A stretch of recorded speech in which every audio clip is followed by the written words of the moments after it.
Here, what's unique about the Ultra anchor is where the weight distribution is. All our anchors actually have a lead-filled base with a hollow shank, which puts the center of gravity down here at the fluke tip.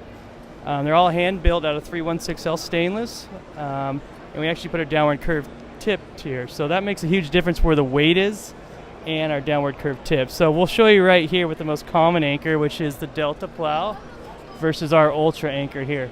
So what I'm going to do is just act like a boat, pull back on both of these, and you're going to see how they set themselves differently.